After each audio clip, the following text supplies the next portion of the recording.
So this is another in my series of summer shorts, short videos that hopefully you'll find interesting and instructional. This is another of the testimonials that I want to present. Um, this one is going to be from a young Muslim woman and her journey to faith in Jesus Christ, which I trust you'll find interesting. So let's take a look. Here's the testimonial of a young Iranian woman.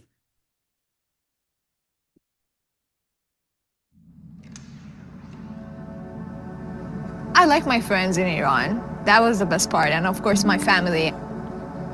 Ooh, we haven't even started, and I'm still like so emotional. I started when I was 9. The city that I was in Iran called Isfahan. It's a really religious city. It was like so hard for girls. We are so worried that you cannot gonna come back home, or something gonna happen to you, or the government should do something to you. My Quran teacher came to the class and told me about heaven and hell. As a girl, you should not color your nails, and you should not have long nails, and God would like tear them out. And even I knew as a 9 years old, I'm gonna make mistake. And I remember as a kid imagining that was like so scary and like terrifying. I was like, you know what? I don't want to talk to God. I don't want to deal with this. I just want to live this life happily and make good decision. I said goodbye to him, and I was feeling so good the next day. I was like, yay! Because of the situation in Iran, my parents decided for me to just leave the country, which was the best decision, but I didn't realize it back in the time. So I went to Cyprus, which my older sister and her husband used to live there too. They were refugee at that time, so I knew how hard it is to be a refugee, and I couldn't do any study because I didn't have any visa or anything like that. I couldn't drive. Basically, you don't have any identity. It was so hard. But they had like so much peace and hope in their life, and they were like, oh, we're gonna figure it out, God's gonna open the door. I was like, you guys are so relaxed, like what is wrong with you people? And they were Christian, and I didn't know anything about Christ. Like I didn't even heard his name. That's totally new. And we went to church. So many people, they talk in Farsi, they worshiping God in Farsi, they dance, they sing for God. Are you kidding? Dress nice, nails are long, colored on their nails. And I was like, wow. And I started reading Bible, and I couldn't put my Bible down. He's not a mad, angry God who created me, but he's mad at me. He's not that. He created me with so much love and so much passion. He's excited about my life. He even create colors. He gave me the eyes to see the colors. So there is nothing wrong in coloring my nails or showing off my hair that he gave me. My sister keeps saying that God is a father. He's loving you. He's amazing. He's gonna provide for you and all of that. And I was like, if he's a father, I wanna meet that father. I wanna see what kind of father he is. They had a really good father. He passed away when I was 19. And Jesus himself, he dealt with every single thing that I am going through. He was a refugee. He was hated, and he understood me. That understanding, it was like such a huge thing for me. One day at the church, I was like, I'm so ready. I'm so ready to accept this.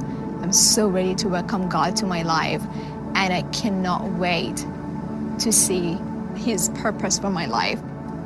Tell me about your relationship with your father. I had a really good father. He was so cute, so loving.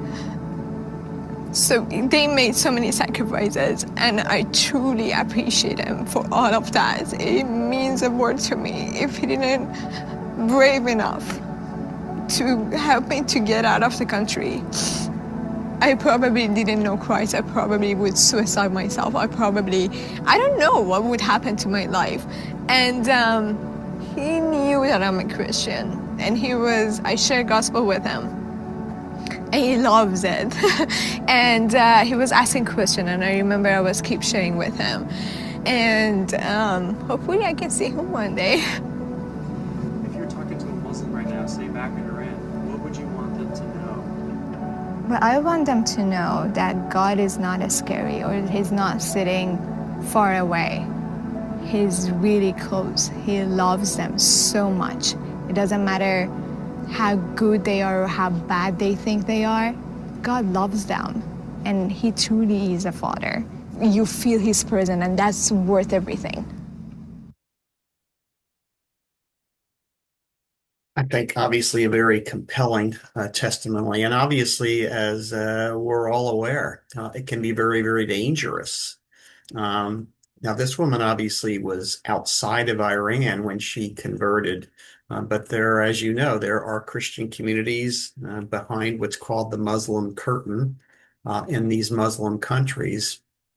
And it can be very, very dangerous to be a Christian and particularly to share your faith, to proselytize, so to speak. Um, so there is not only enormous pressure from families and from friend groups and siblings and so forth, but in some cases from the government and from Muslim clerics and authorities and so forth. It can be literally life-threatening, and yet there are thriving, albeit small, Christian communities in all of these countries. The other thing that is interesting is how she shared the difference in terms of her feeling and her sense of God as being a loving father and not this distant, judgmental God that Allah is, that the Muslims worship.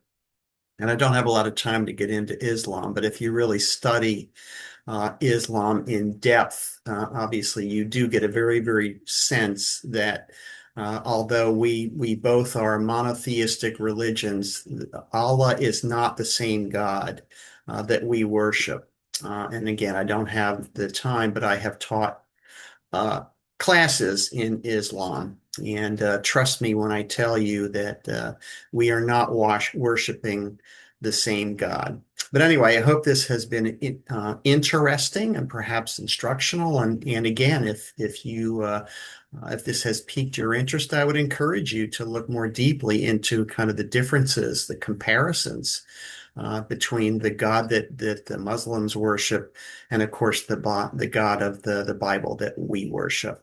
So thank you for taking the time to watch this video, and I hope you'll look for more of these summer shorts. God bless you.